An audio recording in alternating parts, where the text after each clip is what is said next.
Classic time Yusuf Punjabi तुहाडे नाल मलक खादम साहब बद्दो किसानी तो साडे नाल सन। बड़ी मुहब्बत बहुत प्यार ते मित्र प्यारे नूं हाल मुरीदां दा कहना।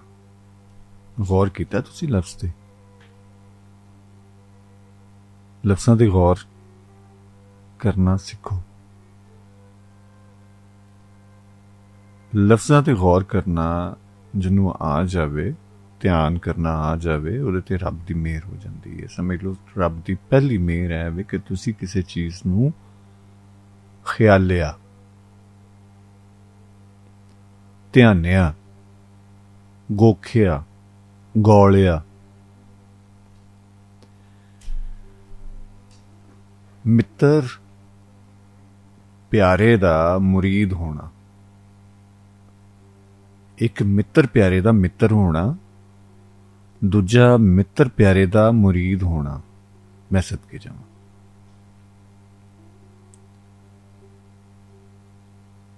ਔਰ ਉਹ ਦੁੱਖ ਕੀ ਹੈ? ਮਿੱਤਰ ਪਿਆਰੇ ਦੀ ਦੂਰੀ। ਤੁਧ ਬਿਨ ਰੋਗ ਰਜਾਈਆਂ ਦਾ ਓਢਣ, ਨਾਗ ਨਿਵਾਸਾਂ ਦੇ ਰਹਿਣਾ। ਇਹ ਪਿਆਰਿਆ, ਇਹ ਸੋਹਣਿਆ, ਤੇਰੇ ਬਾਝੋਂ ਜੀਵਣਾ ਇੰਝ ਹੀ ਹੈ ਜਿਵੇਂ ਤਨ ਰੋਗ ਅਵੱਲੇ ਜਿਨ੍ਹਾਂ ਦਾ ਕੋਈ ਇਲਾਜ ਨਹੀਂ।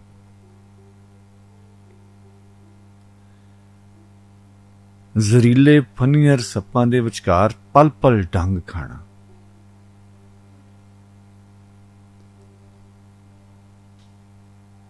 ਕਿਉਂਕਿ ਉਹ ਮਿੱਤਰ ਐਸਾ ਹੈ, ਉਹ ਹਬੀਬ ਵੀ ਹੈ, ਉਹ ਤਬੀਬ ਵੀ ਹੈ, ਉਹ ਦਵਾ ਵੀ ਹੈ, ਉਹ ਦਾਰੂ ਵੀ ਹੈ। ਉਹ ਜਿਵੇਂ ਜਦੋਂ ਐਵੇਂ ਦਾ ਰਿਸ਼ਤਾ ਹੋ ਜਾਵੇ ਮਿੱਤਰ ਪਿਆਰੇ ਨਾਲ, ਸੋਹਣੇ ਸੱਜਣ ਨਾਲ, ਪਹਿਲੇ ਤੇ ਇਹ ਦੱਸੋ ਕੋਈ ਐਸਾ ਸੋਹਣਾ ਨਜ਼ਰ 'ਚ ਹੈ? ਵਾਸਤਾ ਜੇ ਵੱਡਿਆਂ ਦਾ ਧਰਮ ਵੱਲ ਨਾ ਜਾਣਾ, ਕਿਉਂਕਿ ਇਹ ਸਾਰੀਆਂ ਐਸੀਆਂ ਚੀਜ਼ਾਂ ਜਿਨ੍ਹਾਂ ਨੂੰ ਅਸੀਂ ਉੱਤੇ ਆਪਣੇ ਪਾਇਆ ਤੇ ਹੋਇਆ ਹੈ, ਲੇਕਿਨ ਅਮਲੀ ਤੌਰ ਤੇ ਅਸਲ ਵਿੱਚ ਚੀਜ਼ਾਂ ਦਾ ਵਜੂਦ ਤੁਹਾਡੇ ਅਮਲ ਨਾਲ ਬਣਦਾ ਹੈ, ਵਿਖਾਲੇ ਨਾਲ ਨਹੀਂ।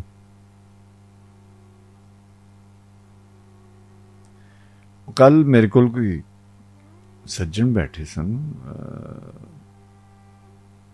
ਕੱਲ ਰਾਤ ਹਾਂ ਪ੍ਰੋਗਰਾਮ ਕਰਕੇ ਗਏ ਜਦੋਂ, ਉਦੋਂ ਸਾਰੀ ਰਾਤ ਹੀ ਬੈਠੇ ਗੱਪਸ਼ਪ ਲਾਉਂਦੇ ਰਹੇ ਆ।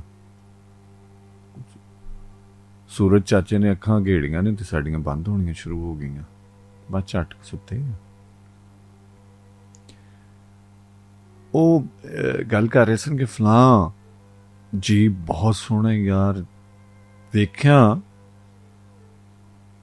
ਸਕੂਨ ਦੀ ਕੈਫੀਅਤ ਜਿਹਨੂੰ ਕਹੋ। ਕੁਛ ਰੱਬ ਨੇ ਐਸੇ ਚਿਹਰੇ ਬਣਾਏ ਨੇ ਜਿਨ੍ਹਾਂ ਨੂੰ ਵੇਖ ਕੇ ਸਕੂਨ ਆ ਜਾਂਦਾ। ਲੇਕਿਨ ਅਗਲੀ ਗੱਲ ਸੁਣੋ ਕਿ ਜਦੋਂ ਉਹਦੇ ਨਾਲ ਗੱਲ ਕਰੀਦੀ ਨਾ, ਬਸ ਸਾਰਾ ਸਵਾਦ ਗੁਆਚ ਜਾਂਦਾ। ਹੁਣ ਕੀ ਕਰੇ ਬੰਦਾ? ਕੋਈ ਇੱਕ ਦੁੱਖ ਹੈ,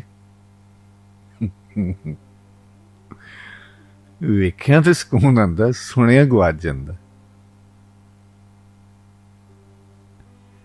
ਮਾਮਲਾ ਇਹ ਵੇ, ਐਸਾ ਸੋਹਣਾ ਸੱਜਣ ਪ੍ਰੀਤਮ ਕੋਈ ਤੁਹਾਡੀ ਨਜ਼ਰ ਵਿੱਚ, ਕੋਈ ਤੁਹਾਡੇ ਖਿਆਲ ਵਿੱਚ, ਕੋਈ ਤੁਹਾਡੇ ਗੁਮਾਨ ਵਿੱਚ, ਜਿਹੜਾ ਜਿਵੇਂ ਉਹ ਮੈਡਮ ਨੇ ਗਾਇਆ ਨਾ, ਤੇਰੇ ख्वाब ਤੇ ਖਿਆਲ ਰਹਿੰਦੇ ਮੇਰੇ ਨਾਲ ਨਾਲ। ਉੱਥੇ ਵੀ ਇਹੀ ਗੱਲ ਹੈ ਕਿ ਫੇਰਾ ਨਹੀਂ ਪਾਇਆ, ਕਦੀ ਪੁੱਛਿਆ ਨਹੀਂ ਮੇਰਾ ਹਾਲ, ਦੂਰੀ ਦਾ ਦੁੱਖ। ਲੇਕਿਨ ਮੇਰਾ ਕਿ ख्वाब ਔਰ ਖਿਆਲ ਦਾ ਨਾਲ ਨਾਲ ਰਹਿਣਾ ਜਿਹੜਾ ਹੈ, ਉਹ ਅਸਲ ਵਿੱਚ ਤੇ ਦੇਖੋ ਮਿੱਤਰ ਪਿਆਰੇ ਨੂੰ ਹਾਲ ਮੁਰੀਦਾਂ ਦਾ ਕਹਿਣਾ। ਮੈਂ ਯਕੀਨ ਕਰੋ ਮੈਨੂੰ ਤਾਂ ਪੂਰਾ ਝਾਂਸ ਆ ਗਈ, ਮੇਰੇ ਲੂੰ ਦੇ ਵਿੱਚ ਇਹਦਾ ਸਵਾਦ ਰਚ ਗਿਆ ਹੈ ਕਿ ਮਿੱਤਰ ਪਿਆਰੇ ਨੂੰ ਹਾਲ ਮੁਰੀਦਾਂ ਦਾ ਕਹਿਣਾ। ਮਿੱਤਰ ਪਿਆਰੇ ਨੂੰ ਜਦੋਂ ਆਪਣਾ ਪੀਰ ਵੀ ਮੰਨ ਲਿਆ ਜਾਵੇ, ਕਿਆ ਸਵਾਦੀ ਕੰਮ ਹੁੰਦਾ ਹੈ। ਦੇਖੋ ਬਾਬਿਓ, ਮੁਰਸ਼ਿਦੋ, ਰੱਬ ਲੋਕੋ,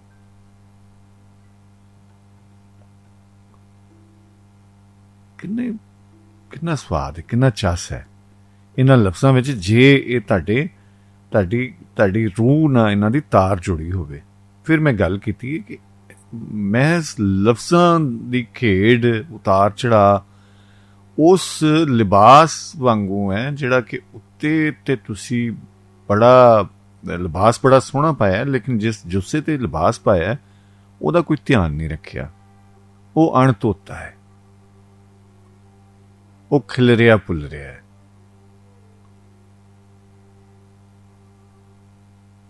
ਉਹ ਸੋਹਣਾ ਲਿਬਾਸ ਜਿਹੜਾ ਤੁਸੀਂ ਪਾਇਆ ਦੂਰੋਂ ਤੇ ਚਮਕ ਦਮਕ ਦੇ ਸਕਦਾ, ਲੇਕਿਨ ਜਦੋਂ ਉਹਦੀ ਕੁਰਬਤ ਦੇ ਵਿੱਚ ਤੁਸੀਂ ਕਿਸੇ ਜਾਓਗੇ ਤੇ ਉਹਦੀ ਕੋਈ ਅਹਿਮੀਅਤ ਨਹੀਂ ਹੈ ਉਸ ਲਿਬਾਸ ਦੀ।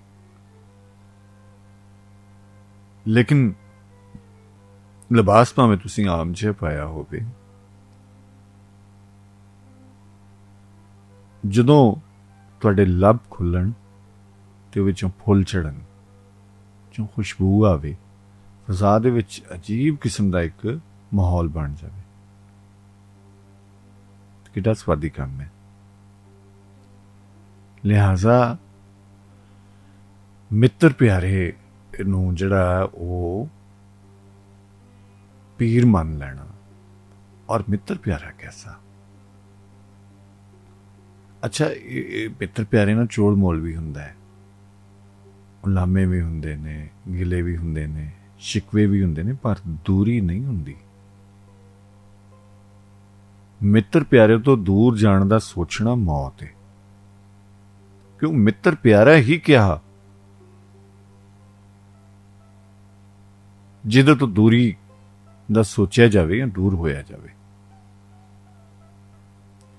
मैं आजकल कुछ ना शार्ट स्टोरी मूवीज़ लिख रहे हैं, तो मेरे पहले बहुत सारे कुछ ऐसियां हुई वापरियां, कुछ मैं प्रोजेक्ट्स ऐसे किए जिहड़े कि बड़े ही वो सन प्लास्टिंग किस्म दे, उन्हां ते मैं वर्क किया। कुछ स्टोरीज़, कुछ लोग मैनू ऐसे मिले कि जिन्हां दी मुलाकात कदी भुलाई नहीं जा सकती, जिन्हां दा साथ कदी भुलाया नहीं जा सकता।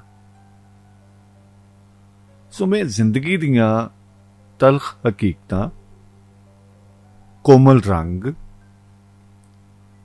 खुशबुआं कोशिश कर रहे हैं कि वो सामने लियांदियां जान।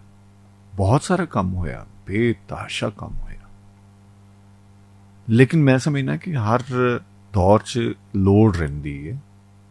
और कोई भी गल ये सच्ची है कि कोई गल नवीं नहीं हुंदी, ਉਹਦਾ अंदाज ਜਿਹੜਾ ਨਾ ਉਹਦਾ ਮਫਹੂਮ ਬਦਲ ਦਿੰਦਾ ਹੈ। ਸੋ ਗੱਲਾਂ ਉਹੀ ਹੁੰਦੀਆਂ ਨੇ। ਬਹੁਤ ਸਾਰੇ ਲੋਕਾਂ ਨਾਲ ਤੁਹਾਡੀ ਮੁਲਾਕਾਤ ਹੁੰਦੀ ਹੈ, ਬਸ ਇੰਨਾ ਫਰਕ ਹੈ ਕਦੀ ਤੁਸੀਂ ਗੌਰ ਹੀ ਨਹੀਂ ਕੀਤਾ। ਜੇ ਗੌਰ ਕਰ ਲੈਂਦੇ ਹੋ ਤੁਸੀਂ ਤੇ ਕੀ ਬਾਤ ਹੈ। ਚੜ ਚੰਨਾ ਘਰ ਵਿਹੜੇ ਵਿੱਚ ਲੋਵੇ, ਅੱਜ ਮੇਰੇ ਹੰਝੂਆਂ 'ਚ ਤੂੰ ਵੀ ਮੁੱਖ ਤੋਵੇ। ਕਲਾਸਿਕ ਟਾਈਮ यूसुफ पंजाबी तुहाडे नाल।